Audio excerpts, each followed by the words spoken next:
এখনকার বাচ্চারা কত বোঝদার, কিছু বোঝাতে হয় দুঃখ আমাকে আর জীবনে কেউ দেয়নি। সমস্ত আবেগ বিক্রয়যোগ্য নয়। জিনিয়া ব্লগস, ঘড়ির কাঁটায় 9:45। আকাশের কন্ডিশনটা ঠিক এই রকম। আজকে হচ্ছে বৃহস্পতিবার, এই অবস্থা এরকম কিন্তু শুক্রবারও চলবে।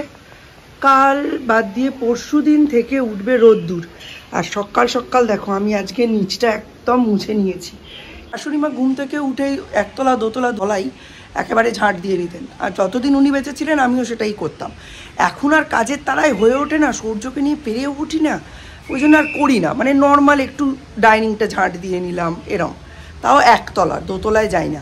হ্যাঁ, আজকে একতলা দোতলা দুটোই ঝাঁট টাট দিয়ে একতলাটা মুছে নিয়েছি। তো সরস্বতী দিয়ে আসলে বলবো দোতলাটা ভালো করে ঝাঁট দিয়ে মুছে দিতে, তাহলেই হয়ে যাবে। আজকে কোনো অসুবিধা নেই। আজকে আমার তরফে কাজটা একটু বেশি পড়লো, কিন্তু আজকে ওয়েদারটা এরকম তো আমার না খুব একটা ওকে নিয়ে দৌড়োদৌড়ি ছুটাছুটি করতে যাওয়ার ইচ্ছেটা নেই। আর আজকে পড়াও অনেক বিকেলের দিকে। দেখি আজকে সারাদিনে কি রান্নাবান্না করি, পুরোটাই তোমাদের সঙ্গে শেয়ার করব। আর আজকে রান্না বেশি করতে হবে না, দুপুরটা এমনিই চলে যাবে। রাতে চিকেন করব, কারণ রাত্রে যেহেতু কালকে খিচুড়ি করেছিলাম, দুপুরের রান্নার অনেক কিছু রয়ে গেছে, তো সেগুলো দিয়ে আজকে দুপুরটা ম্যানেজ হয়ে যাবে। রাতে খালি চিকেন করে নেবো, হয়ে যাবে। তো চলো, সৌর্যকে ইদানিং দেখছো তো খাওয়া দাওয়া করিয়ে পটি ফটি করিয়ে তারপর পাঠাচ্ছি। তো আজকে কথায় কথায় অনেক দেরি হয়ে গেল। সৌর্যর ইদানিং অভ্যেস হয়েছে খুব কামড়াচ্ছে, সবাইকে কামড়াচ্ছে, যাকে পাচ্ছে তাকেই কামড়াচ্ছে। ওই দেখেছো কীরকম করছে? এই অভ্যেস কী করে ছাড়াবো ভগবান জানে। আর এখানে নবমিতার বাচ্চাটা জেএনএমে ভর্তি, সেই ইউরিন ইনফেকশন। প্রথমে নৈহাটি হসপিটালে ভর্তি ছিল, তারপরে এখন নৈহাটি হসপিটাল থেকে পাঠিয়ে দিয়েছে জেএনএমে। আজকে রিলিজ। বেশ 2-3 দিন হসপিটাল বাড়ি পড়ে আসলো। নার্সারিতে পড়ে, কত ছোট বাচ্চা। বাচ্চার তো শরীরের কষ্ট অবশ্যই, মা বাবারও হয়রানি, মানে একদম যাতা হয়ে গেছে। ইউরিন ইনফেকশান, পটির ইনফেকশান, ব্লাড ডিসেন্ট্রি, বাচ্চা কাচ্চাগুলো একেবারে নাজেহাল হয়ে যাচ্ছে। প্রেয়ার টেয়ার আরম্ভ হয়ে গেছে। এখানে আমার আর শ্রীপর্ণার কিছু কথাবার্তা আছে, আমি আছি, শ্রীপর্ণা আছে, লাবিব টাবিব আছে, সবাই আছে। হ্যাঁ, তো সকলের সাথেই একটু কথাবার্তা আছে, সেই কথাবার্তাগুলো বলে নিই। দেখেছো গার্জিয়ানদের ভিড় এখানে। তো আমি একটু আড়ালে এলাম, আমি কথাবার্তাগুলো বলে নিয়ে তারপর ফিরবো। কালকে বকাটকা খেয়েছিল, কালকে সৌম্য তাড়াতাড়ি ঘুম থেকে উঠেছিল, আজকে আবার লেট, এখনো ঘুমোচ্ছে। আব তোমারে হামালে বতন সাথিও, এরম অবস্থা। তো চাটা খাওয়া কমপ্লিট, ডিম টেস্ট কমপ্লিট। এবার যাবো, না আসলেও চলতো, কিন্তু যেহেতু সৌম্য বাড়িতে রয়েছে, ওকে টিফিন দেওয়ার একটা ব্যাপার রয়েছে, তাই একটু যাচ্ছি। ওকে টিফিন দিয়ে আমি হালকা কিছু গুছিয়েই আবার চলে আসবো সৌর্যকে নিতে। হ্যাঁ, কারণ একটু দেরি হয়ে গেল। প্রিয়াঙ্কার বাড়ি গিয়েছিলাম, ওই কালকে কয়েকটা জিনিস প্রিয়াঙ্কাকে দেওয়ার ছিল, সেইটা দিতে গেছিলাম আজকে। ওর শরীরটা খুব খারাপ, ওর মেয়েরও ইউরিন ইনফেকশন হয়েছে, ওর গ্যাস অম্বলের বিশাল সমস্যা চলছে, তো ওই জন্য ও স্কুলে আসতে পারছে না। এদিকে ওর জিনিসটা আমাদের কাছে রয়ে গেছে, তাই আমরা চাটা খেয়ে প্রিয়াঙ্কার বাড়িতে জিনিসগুলো দিয়ে এইবার আমি যাচ্ছি বাড়িতে গিয়ে হালকা একটু কাজ গুছাবো, গুছিয়ে নিয়েই ব্যাস আবার চলে আসবো। চেঞ্জ ফেঞ্জ আর করবো না একেবারে। আকাশটা এত ম্যারম্যারে হয়ে রয়েছে না, ভালো লাগছে না। বেশ শীতকালে ঠান্ডা হোক, ঝরঝরে তত্তরে রোদ হোক, খুব ভালো লাগে। কিন্তু এরকম মেদামরা আকাশ দেখলে না ভীষণ মাথা গরম হয়ে যায়, মুড খারাপ হয়ে যায়। তখন খালি মনে আসে দুঃখের গান শুনবো, বেদনার গান শুনবো, বিরহের গান শুনবো, এইসব আসে। আর তখন সবাইকে পৃথিবীর মনে হয় এর থেকে বড় দুঃখ আমাকে আর জীবনে কেউ দেয়নি। লাইফ ডিপ্রেসড হয়ে যায়, কাজকর্ম হয় না। তারপর যখন টাইম পেরিয়ে যায় তখন মনে হয় হে ভগবান কি করে ফেললাম, দিনটা একদম নষ্ট হয়ে গেল। ওমা একটা বক উড়ে গেল, এই দেখো বসে আছে।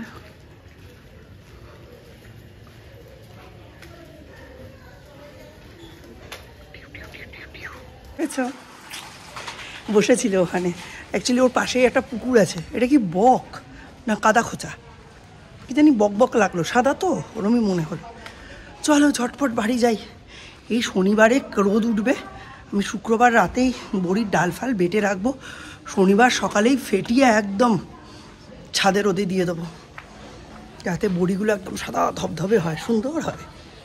হ্যাঁ, জামাইবাবু তো এমনিই টাকা পয়সা দিয়ে গেছে, বলছে আমার বড়ি আমার ডেলিভারি দিবি। হ্যাঁ ঠিক আছে, তোমার বড়ি আমি দিয়ে শুকিয়ে প্যাক করে তোমার কুরিয়ার করে দেবো, বা তোমরা এসে তখন নিয়ে যেও, তাহলে আরও ভালো হবে, আমাদেরও সুবিধে হবে। আর সৌম্যর তো আর বেশি দেরি নেই, আর বাকি 20 দিন পরে বোর্ড শুরু। আর সেই ছেলে 11টা অবধি 12টা অবধি ঘুমায়। ভাবো তো কি ওটার টাইম।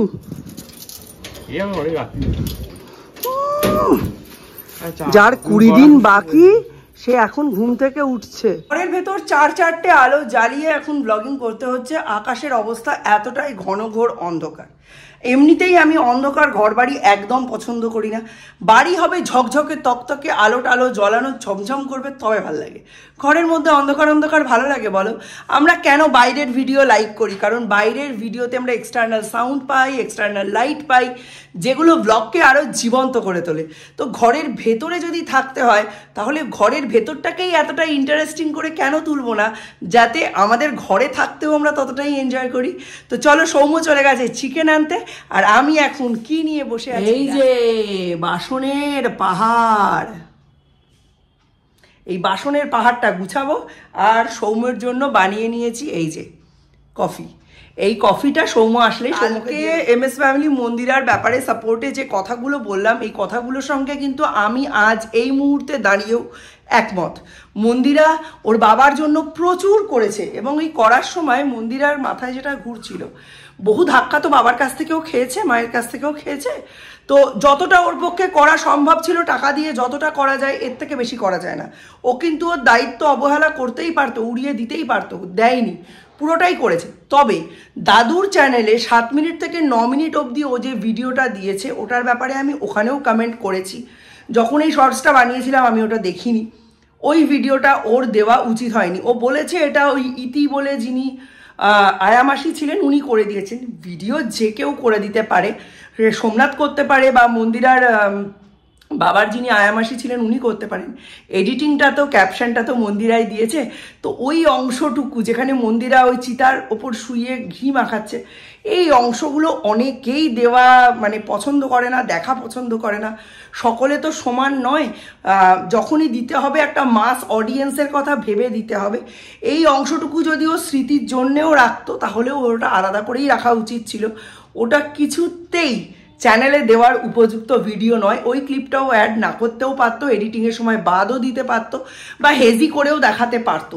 মানে অনেক কিছুই করার ছিল যেগুলো করেনি। কেন করেনি জানি না, বাট ওই জায়গাটায় আমি ওর সাথে সহমত নই। সারাদিন খাটে খেলনাগুলো ওরম ছড়ানো রইল, ভিডিওতে দেখিয়েছি না, সারাদিন ছড়ানো রইল। সৌর্য ওই ঘরে ঢুকলো অবধি না। 9টা থেকে 9:30টার সময় ওর বাবা এসে বলল, ওই তো আমি গুছাইনি, খেলনাও গোছানো হয়নি বলে ব্যাগে পরিপাটি করে খেলনাগুলো গুছালো। ঠিক 9:35-40 নাগাদ সৌর্য আমার দাদার বাড়ি থেকে এসে দেখলো খেলনাগুলো গোছানো। সঙ্গে সঙ্গে পুরো ব্যাগটার উপর করে ঝাড়া দিয়ে সমস্ত খেলনাগুলো ফেলে দিল। পুরো ঘরটা ওর অগোছালো হয়ে গেল। আজকে আবার ওরকমই পড়ে রয়েছে। যতক্ষণ ছড়ানো থাকে ও হাতও দেয় না, যেই ছড়ানোটা গোছানো হয় উল্টে দেয়। বেরোবো সৌর্যকে আনতে, দেখতে আলো আলো লাগছে, একদম অন্ধকার হয়ে গেছে। আর এই দেখো আমরা একটুখানি মানে ব্যস্ত হয়েছি।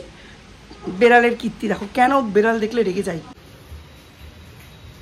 একটু এদিক থেকে ওদিক হওয়ার জন্যেই বিড়ালে না ডগিতে এসে তুলসী মণ্ডপে টয়লেট করে দিয়ে গেছে।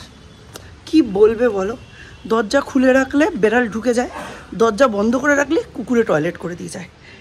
আর এই দেখো বিছানাগুলোর কি অবস্থা দেখাচ্ছ।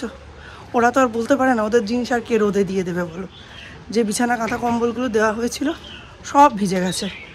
শনিবারে দেখবো লাঠি দিয়ে এই দেওয়ালে তুলে রোদে টোদে দেওয়া যায় কিনা। রোদে দিয়ে দিলে, শুকিয়ে দিলে ওরা আবার ইউজ করতে পারবে। টিপ টিপ টিপ টিপ করে বৃষ্টি পড়ছে, ওকে নিয়ে টোটো করে বেরিয়ে আসতে হবে। এখনও ছুটির টাইম হয়নি, বাট আমার একটু দেরিও হয়ে গেল। একটু ভাবছিলাম তাড়াতাড়ি বেরোবো, কিন্তু তাড়াতাড়ি করে আর বেরোতে পারলাম কোথায়। ভাতটা বসালাম। দৌড়বে না, হাত ধরে সুন্দর করে হাত ধরে আস্তে আস্তে আমাদের সঙ্গে হেঁটে হেঁটে যাবে, নইলে আমরা কিন্তু রাস্তা হারিয়ে ফেলবো। হলো হলো, চলো চলো।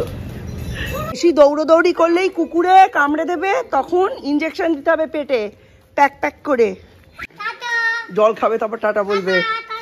এ একজন টাটা টাটা বলেই যাচ্ছে, আর এই জল খাবে তারপর টাটা বলবে।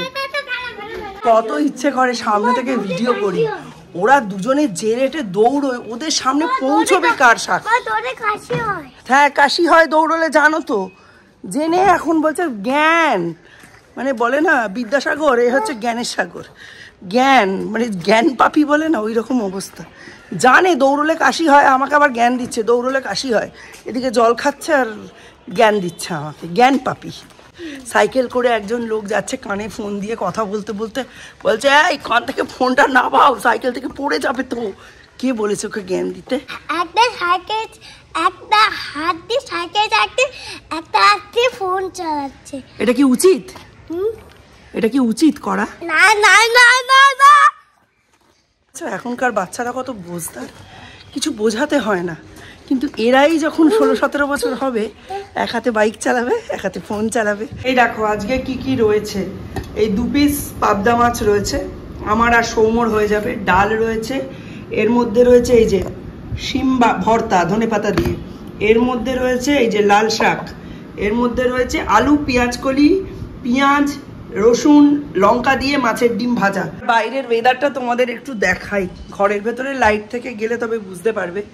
বাইরে ঝিঝির করে বৃষ্টি পড়ছে, কালকে 3:30 থেকে 4টে অবধি শিল পড়েছে। আমাদের পাশে একটা টিন রাখা থাকে, তো টিনের ওপর শিল পড়ছিল, আর সৌম্য তখন পড়তে পড়তে এত ভয় পেয়েছে যে সৌম্য তাড়াতাড়ি করে উঠে কম্বলের ভেতর পা দুটো ঢুকিয়ে মশারিতে এসে পড়তে বসেছে। আমি তো ছ্যাঁকা খেয়ে গেছি, এত পা ঠান্ডা।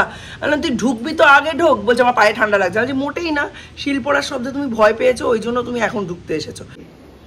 সুন্দর হয়েছে রংটা, ঝিরঝির করে পুরো বৃষ্টি পড়ে উঠোন ফুটন একাকার। কি লিখেছো? A-B-6 2 3 4 very good. এইরকম ধোঁয়া ওটা ভাত এখন খেতে কি ভালো লাগবে, মেঘলা ঠান্ডা ঠান্ডা ওয়েদার। তা না সৌম্যর জন্য এই ভাত ডাল আমাকে জুড়োতে দিতে হয়েছে, না জুড়োলে উনি খেতে পারেন না। এই হচ্ছে সৌম্যর আজকের লাঞ্চ মেনু, ডাল ভাত লাল শাক ভাজা, শিম আর ধনেপাতা ভর্তা, আলু পেঁয়াজ কলি দিয়ে মাছের ডিম ভাজা, আর মাছ পাবদা মাছ। খালি পার্শে আর পাবদায় গুলাই আমি। আর এই দেখুন গনে ধোঁয়া উঠছে, এই ধোঁয়া এখন আমায় নেড়ে নেড়ে ধোঁয়া বের করে ঠান্ডা করতে হবে, তবে ছেলে এসে খেতে বসবে।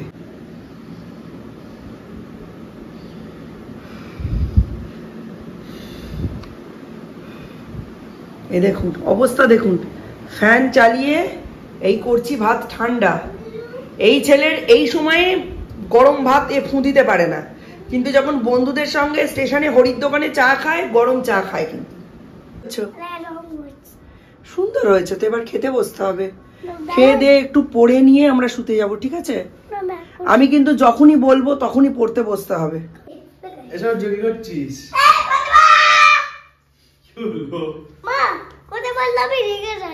ও দাদাকে বকে দাও। বিকেলবেলা পড়াশোনা থেকে ফিরে গেছি, সৌর্যকেও বাড়িতে হোমওয়ার্ক যেটুকু দেওয়ার ছিল করিয়ে নিয়েছি। স্কুলের পড়ার মানে টিউশনের সব হোমওয়ার্ক রেডি। এখন ঘড়িতে বাজে প্রায় 9:45 নাগাদ। মিস্টার বিশেষকে চা দিয়ে এখন আমি চলে এসেছি রান্নাঘরে। আজকে তো জানো চিকেন হবে, আর চিকেন রান্নায় আমি একদম পারদর্শী হয়ে গেছি। মানে আমি আমার উইকের 1/3 টাইম চিকেনই রান্না করি। তো আজকেও 200 টাকার মতো চিকেন আনা হয়েছে, এবং এটা আজকে আর কালকে দুপুরের মধ্যে মোটামুটি ফিনিশ হয়ে যাবে। 200 টাকার চিকেন আর 1.5 দিনের বেশি কদিন চলবে বলো? তো এখনও লঙ্কা দিইনি, লঙ্কার সৌর্যেরটা মনে রেখে আজকে তুলতে হবে। কালকে খিচুড়িটা বেচারি খেতে পারিনি, ওরটা তুলবো, তুলে তারপর আমাদেরগুলো রান্না করব লঙ্কা টঙ্কা দিয়ে। ভাবছি এখনই তুলে রাখবো, নইলে না ভুলে যাই, ওই জন্য। তো চলো রান্নাটার দিকে কনসেন্ট্রেট করি। আজকে কিন্তু মনে করে লঙ্কা দেওয়ার আগে তুলতে হবে, সৌর্য বেচারি একদম ঝাল খেতে পারে না। এই যে এই হচ্ছে আমার চিকেন কষানো হচ্ছে, বুঝতেই পারছো একটা এক্সটার্নাল লাইটের প্রয়োজন হচ্ছে, রাতের দিকে হয়। আর চিকেনটা এখনো আমি হলুদ দিইনি, ওই জন্য একটু এরকম লাগছে, বাট কালার কিন্তু ভীষণ ভালো আসবে। কাশ্মীরি লঙ্কার গুঁড়ো দিয়েছি, আর মোটামুটি 26 পিস টু 27 পিস মতো চিকেন আছে। চলো ঝটপট রান্নাটা করে নিই, মানে কষিয়ে টষিয়ে নিয়ে সৌর্যেরটা আলাদা করে তারপরে গিয়ে তোমাদের সঙ্গে কথা বলি। যদি কথায় কথায় ভুল হয়ে যায় না, বেচারি আর খেতে পারবে না। চলো প্রবল ধিক্কারের সাথেই আজকে ব্লগটা শেষ করি। মৃত্যু শয্যায় একজন মানুষ রয়েছেন, তিনি মারা গেছেন, চিতায় উঠেছেন, তার গায়ে ঘি ডলে ডলে নিজের মনের আবেগকে একদম 12 ভাতারির মতো বিক্রি করার মতো ভদ্রতা আমার দরকার নেই। আমি ততক্ষণই মন্দিরার পাশে যতক্ষণ ও মেয়ে হিসাবে ও দায়িত্ব করেছে, কর্তব্য করেছে। সমস্ত মেয়ে যখন পিতৃহারা হয় তাদের মনের ওপর দিয়ে যা যায় সেটার সঙ্গে রিলেট করেই আমি ওর পাশে ছিলাম। সেই দিক থেকে আমি ওর পাশে আছি এবং থাকবো। কিন্তু দাদুর সিম্পল লাইফস্টাইল চ্যানেলে ও লাস্ট যে ভিডিও আপলোড করেছে তার 7 to 9 মিনিটসের যে কন্টেন্ট, তার জন্য MS ফ্যামিলি এবং MS ক্রিয়েটরকে তীব্র ধিক্কার জানাই। দেখা হবে ক্লিন কন্টেন্টের সঙ্গে নতুন একটা ব্লগে। ততক্ষণের জন্য tata, bye bye, good night, have a nice night.